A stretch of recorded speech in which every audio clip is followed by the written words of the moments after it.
Ni igihe cy'isaha zitanu kw'ibubu mu ntara ya Gitega. Aha niho hari icibutso c'abanyeshuri bo kuri lycée ya KIBIMBA.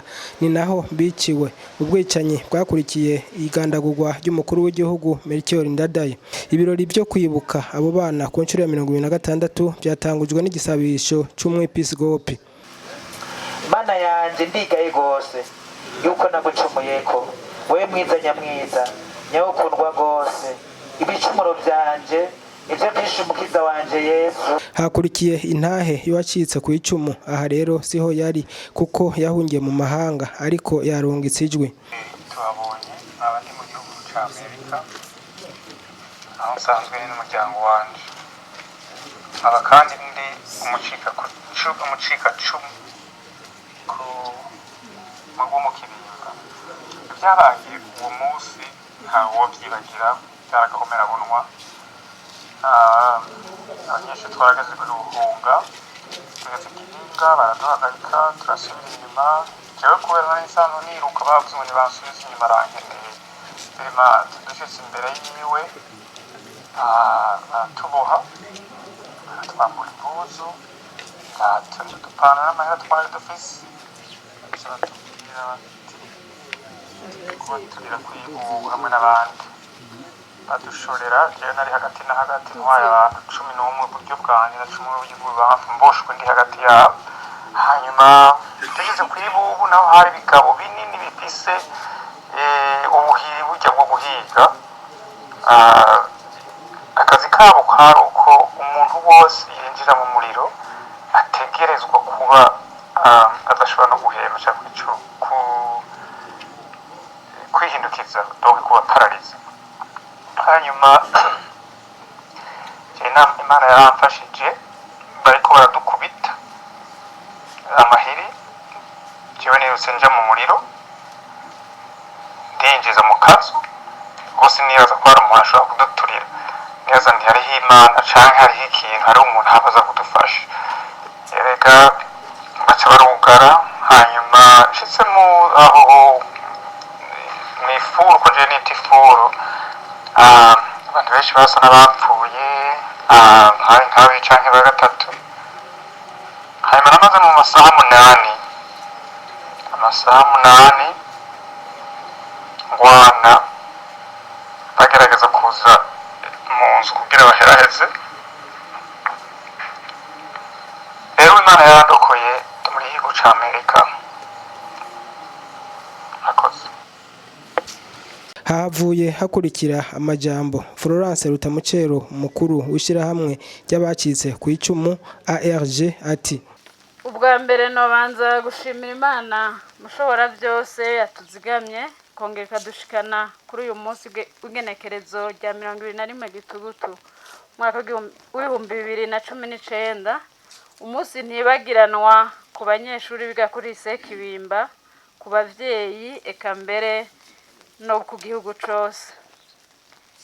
Hari kuri iri genekerezo umwaka w'igihumbi 1993, aho ibara ryagwa aha mu KIBIMBA, ibibondo, abigisha n'abandi sinzi bishwe bunyamaswa, baturijwe esase n'amakara avanze ipiripiri, abandi baratemagurwa atacamira, mbere n'abari bajejwe kubarera bakaba barabigizemo uruhara rukomeye.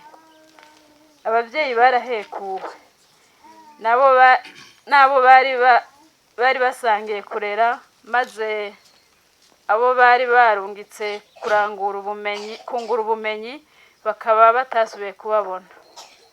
Banyakubahwa, twashaka ku izina ry'abacitse kw'icumu ico gihe tubakengurukire cane kukungene mwama mudufata mu mugongo mu kuza kunamira abacu no kuturemesha muri ibi bihe bitaba vyoroshe na gato.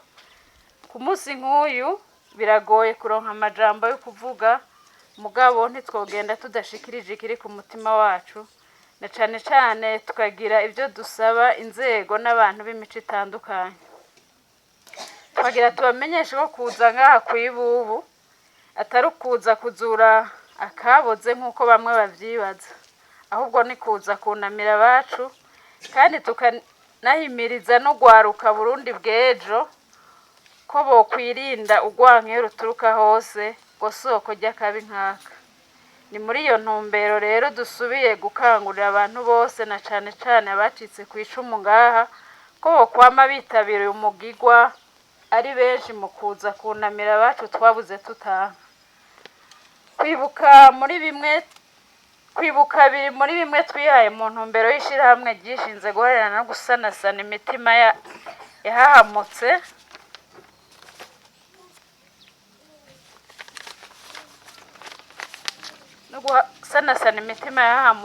Association pour la réconciliation et gestion des mémoires blessées au Burundi ainsi.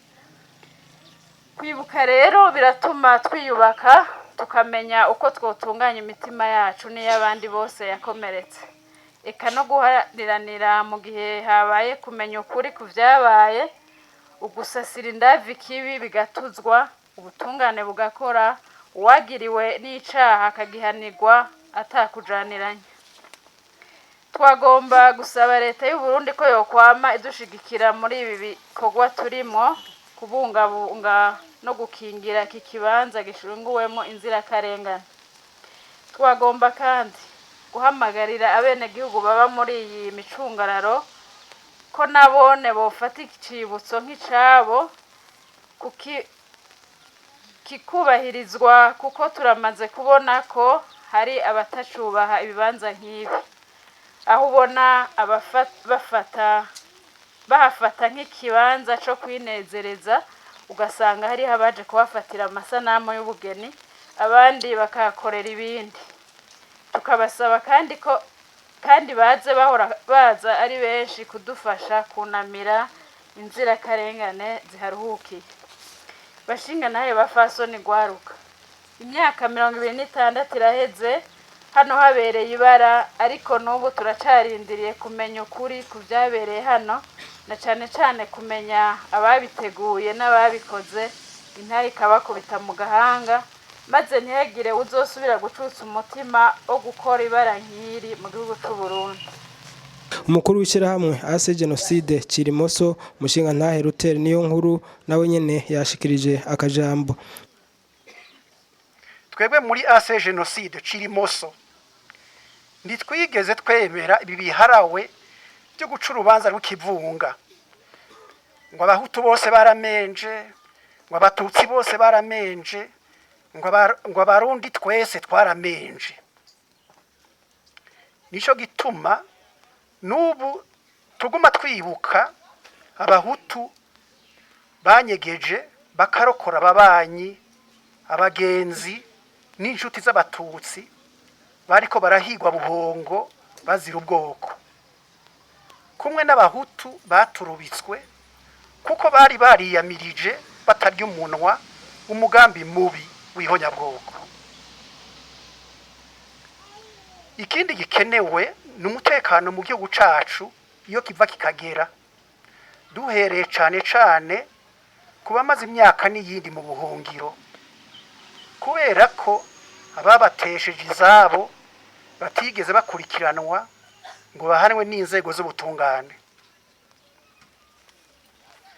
Mwishirahamwe ryacu ase genocide Cirimoso tubona kandi ko abo bantu bamaze imyaka mu buhungiro batocurwa iwabo iyo bavuye ku nguvu, hatubahirijwe amategeko n'amasezerano mpuzamakungu akingira umutekano w'impunzi ziri inyuma y'igihugu, amasezerano y'i Geneve yo mu 1951 canke impunzi ziri hagati mu gihugu. Hari amasezerano y'i Kampala yo mu 2009. Amatongo n'ayandi matungo bateshejwe n'ababahiga abwirizwa gukingirwa. Waserukiye abavyeyi bahaburiye mushinga Ntahe Sugurusimo ati ubutungane bwokora kuri bose.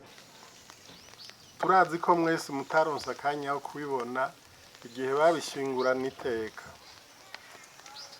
Ibyo byose intanduruko yabyo ni gandagurwa ry'uwari umukuru w'igihugu nyakubahwa Ndadaye Melchior, byakorewe i Bujumbura ariko bikishura aba bana bacu bari muri interna muri lise ya Kibimba n'abandi barundi hirya no hino mu gihugu. Kubankako abanyagihugu baciye birara mu bo badasangiye ubwoko hamwe n'abahutu bari muri iprona baratema baratongora kubera inyigisho z'amacakubiri bigishijwe. Ibyo rero murumva ko bibabaje. Abo bakoreye marorerwa suko bakunda uyo muhisi president Ndadaye gusumba abandi bigumije.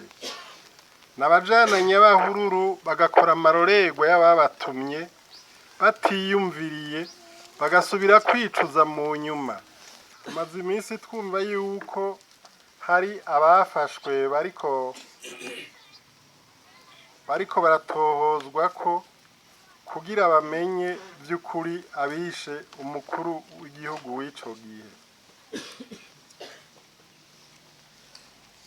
Ibyo si bibi nivyakwirikiza ubutungane ata numwe arenganijwe.